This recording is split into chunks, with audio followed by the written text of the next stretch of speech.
आदमी सारे चौराहे पर चौरे में तमाशा कर रहा है, लीला कर रहा है। कबूतर बना देता, जलेबी बना देता, रसगुल्ले बना देता डिब्बे के अंदर। सही है कि गलत है लाला? सही कह रहे महात्मा जी। ताली बजाओ, अब डिब्बे से जलेबी निकलेगी। चुर्र घुस लो, जलेबी निकलाई और सब लोग मानते हमारा जलेबी निकाल दी। कितना कलाकार है, कितना महान जादूगर है। एक अनपढ़ आदमी जो महा झूठ बोल रहा है वो जलेबी बना सकता है, तो इंद्रदेव तो सचमुच का जादूगर है, तुम्हें इंसान बना के छोड़ेगा, बुद्धिमान बना के, विवेकी बना के छोड़ेगा।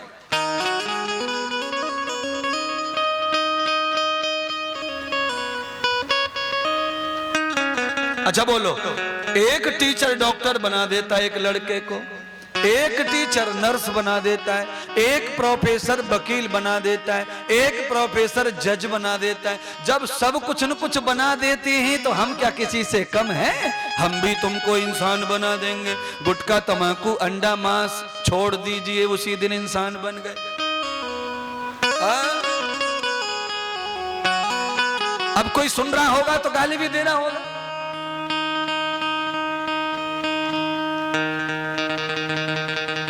अंडा खाने वाले क्या इंसान नहीं होते, ऐसा कह रहा होगा। मांस खाने वाले क्या इंसान नहीं होते, नहीं होते, नहीं होते।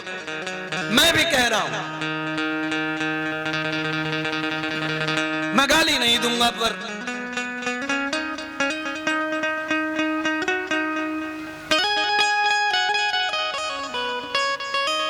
तुम भागवतम यथम कृति ही।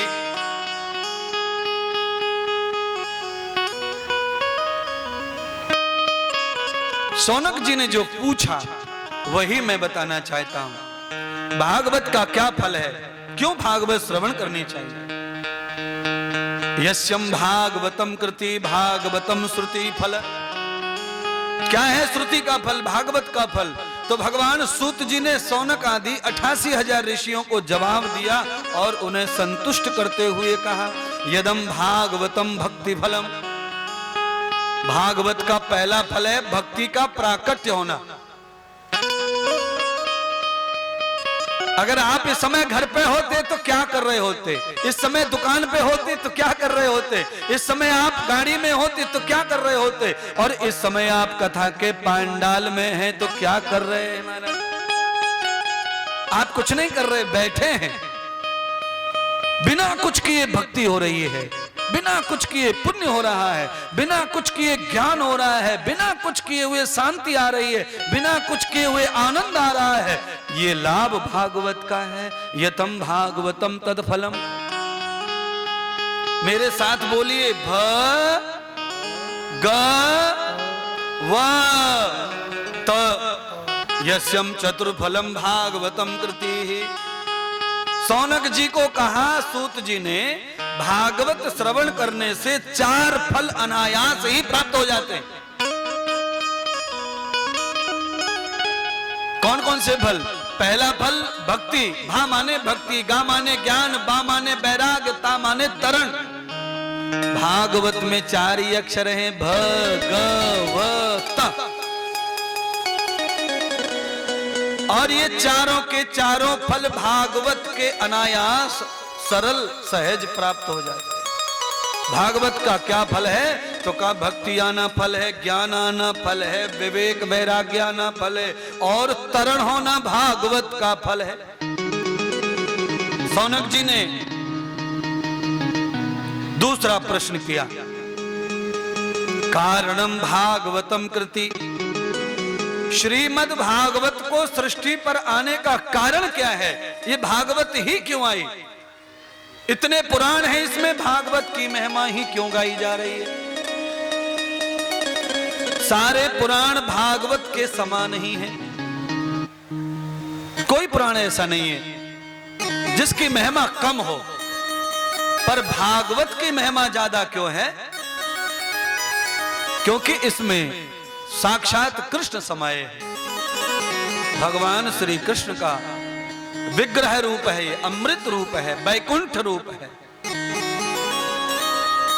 भक्ति योग भागवती ज्ञान योग समाहित समद्वाराम वैराग्यम यस्यम प्राप्नोति तर। जब आदमी को पहले भक्ति आ जाती है, फिर ज्ञान, फिर वैराग्य, फिर मुक्ति, ये चार पुरुषार्थ व्यक्ति के साथ जुड़े हैं और इन चारों पुरुषार्थों से व्यक्ति का मानव जन्म सिद्ध हो जाता है। मनुष्य बनकर के अगर मुक्ति नहीं मिली तो पुनः कैसे मनुष्य बनेंगे, ये सवाल है। मनुष्य बनकर के भक्ति नहीं मिली तो पुनः कैसे मनुष्य बनेंगे, ये सवाल है। मनुष्य बनकर के वैराग्य और विवेक नहीं जागा तो पुनः मनुष्य कैसे बनेंगे, ये सवाल है। हाँ जी, खाया पिया कमाया, बच्चे पैदा किए, अगर इतना ही काम हम कर रहे हैं तो फिर भैंसा होना ही ठीक है, बैल होना ठीक है, गधा होना ठीक है, घोड़ा होना ठीक है, ये सब होना ठीक है, फिर इंसान बनने का क्या फायदा? एक साथ में 12 बच्चे पैदा करती है सुअरिया, फिर लक्ष्मी गुड्डी सुनीता होके फायदा क्या है? सुअरिया होके ही काम बन जाता, न नहाने का फिगर, न पार्लर की फिगर, न लिपस्टिक की फिगर। कैसे भी गड्ढे में पड़े रहो और बच्चे होने में कोई कमी नहीं है हमारा। और कोई मान मर्यादा की जरूरत नहीं है, पति 24 घंटे बगल में ही पड़ा रहे। कहाँ टेंशन है? लड़की होने का, औरत होने का बड़ा टेंशन है, बड़ी मर्यादा, बड़ा छुपाओ, इससे बचाओ, इससे मत, इसको ना पता चल जाए, ये ना, बड़े लफड़े मारा। और आखिर में हाथ क्या लगा? वही गुड्डू, लेना न देना, वही तम्बाकूबाज, वही शराबी, वही जुआरी।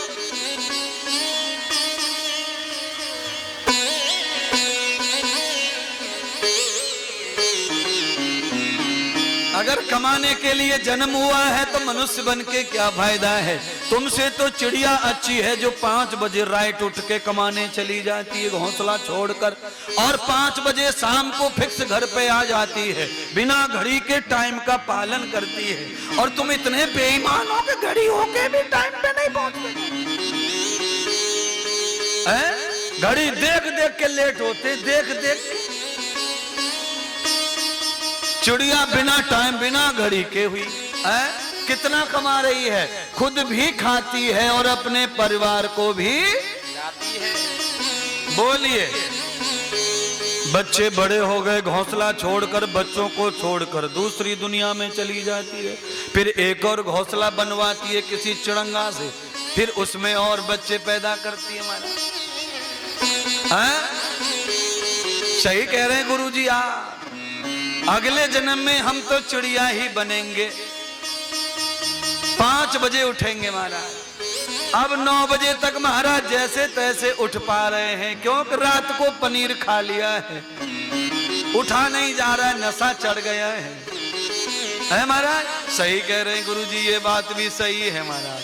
जिस दिन महाराज हम शादी से आवे तो महाराज 11 बजे तक सुबह ना उठे, क्योंकि फ्री को चढ़ के आए महाराज, खा के नहीं आते शादियों में।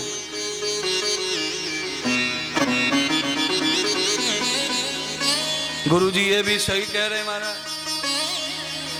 सुनिए सुनिए महाराज, इंद्रदेव क्या बताना चाहते इतनी सब पीछे। भक्ति के बिना, वैराग्य के बिना, ज्ञान के बिना, मुक्ति के बिना मनुष्य का जन्म सिद्ध नहीं होता, सफल नहीं होता। मनुष्य के जीवन को धारण किया है तो भक्ति अवश्य चाहिए, ज्ञान अवश्य चाहिए, वैराग्य चाहिए। कितना वैराग्य महाराज, और कितना वैराग्य करे महाराज। ताला डाल के आए कथा सुनने, बहुत अच्छी बात। आज 3 घंटे का वैराग्य लिया है तो देखो लाभ कितना हो रहा है। वैराग्य का ये फल है।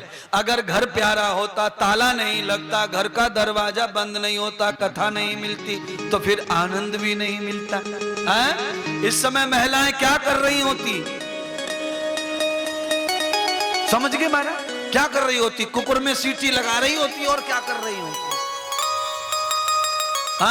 कोई धनिया छील रही होती, कोई मेथी साफ कर रही होती, बस इतना ही काम है महाराज। रोज पकाना, रोज खाना, रोज नहाना, रोज धोना, रोज सोना, रोज जगना, इतना करने से उद्धार कैसे हो जाएगा? तब राजा, माफ करना, तब ऋषि सौनक जी ने प्रश्न दूसरा किया, यस्यम कारणम भागवतम कृति, भागवत संसार में किस कारण से प्रसिद्ध हो गई, क्या भागवत की महिमा और है? तब सुखदेव जी ने, सूत जी ने सौनक आदि 88,000 ऋषियों को भागवत का दर्शन करवाया। भागवत की कैसी प्रशंसा हो रही है, क्यों भागवती भागवत लोग करवाना चाहते हैं?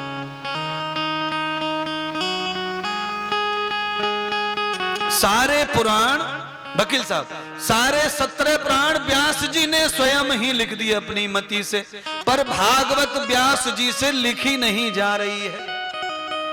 भागवत क्यों महिमा मंडित, भागवत की जय जयकार क्यों है, भागवत से क्या लाभ इसलिए ज्यादा हो गया संसार को जो भागवत ही भागवत चल रही है।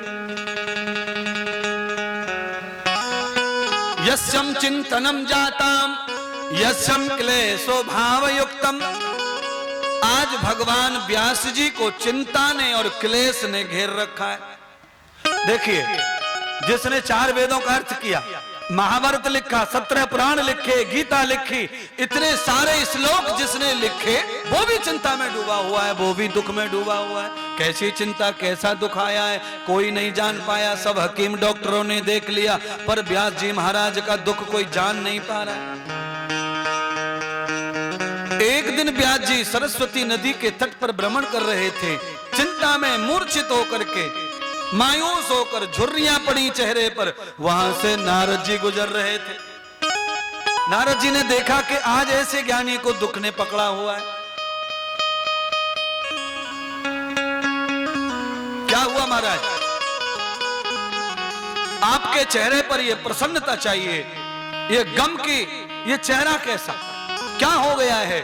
तब नारद जी ने पूछा, तो व्यास जी ने कहा, हे नारद जी, आप तो ज्ञानी हैं, त्रिकालदर्शी हैं, आप ही जान सकते हैं। मुझे मेरी चिंता समझ में नहीं आ रही है। मुझे केवल इतना पता है कि रात में मैंने सपना देखा।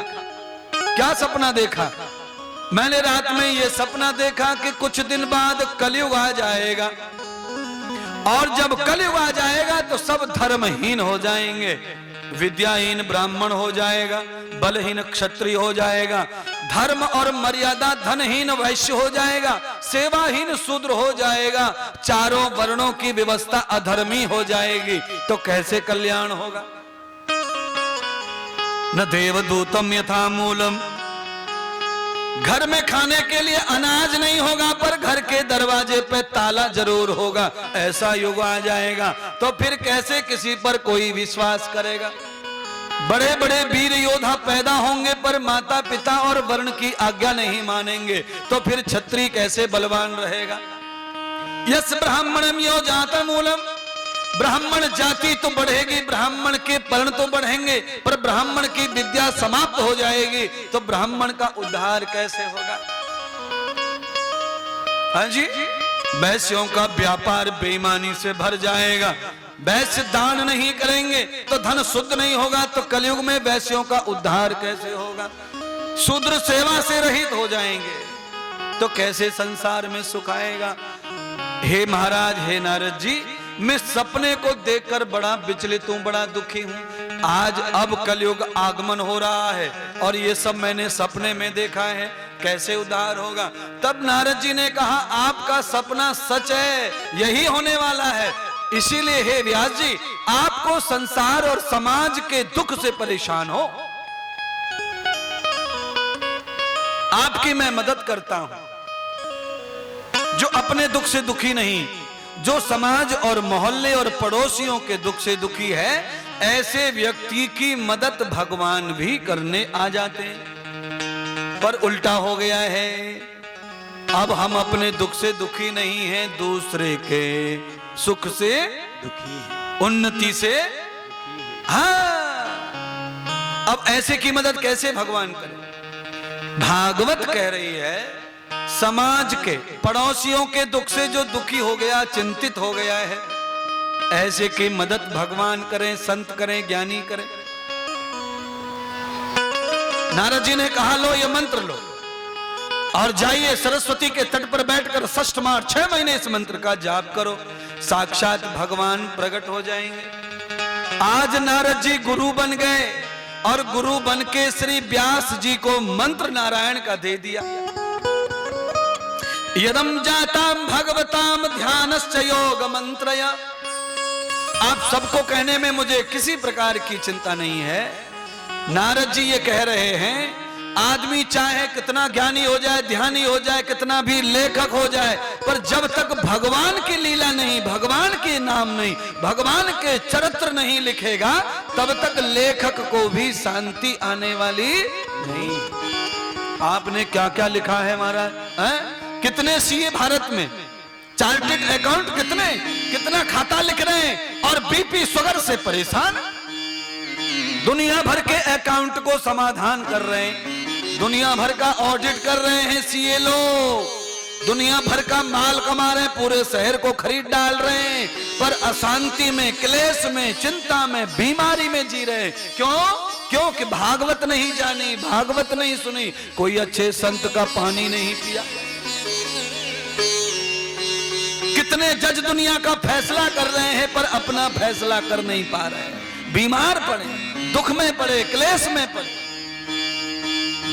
कितने कलेक्टर हैं जो जिले को संभाल रहे हैं पर खुद के परिवार को संभाल पा नहीं रहे। बेटी भंग हो चुकी है, बेटा रंगीला हो चुका है, जज साहब पूरे जिले पे शासन कर रहे हैं पर बेटा बेटी पे शासन हो नहीं पा रहा। क्या हो गया है? भागवत नहीं समझी, कोई गुरु नहीं समझा, अपनी मति में जो जी रहे हैं उनकी दुर्गति होगी। चाहे वो जज हो जाए, कलेक्टर हो जाए, मजिस्ट्रेट हो जाए, वकील हो जाए, शहंशाह हो जाए, राजा हो जाए, महाराजा हो जाए, पर जिसने गुरु के चरणों का जल नहीं पिया उसको मति प्राप्त होने वाली नहीं। किताबों से मति नहीं मिलती, मति से किताब का ज्ञान आता है। अच्छा बोलो, किसी पागल के सामने रख दो किताब डॉक्टरी की, वो डॉक्टर बन जाएगा? LLB करवा दो, पागल को हो जाएगा? नहीं हो। पहले मति चाहिए, फिर किताब की गति होती है। बुद्धि का विकास किताब से होता है, पर बुद्धि तो चाहिए ना।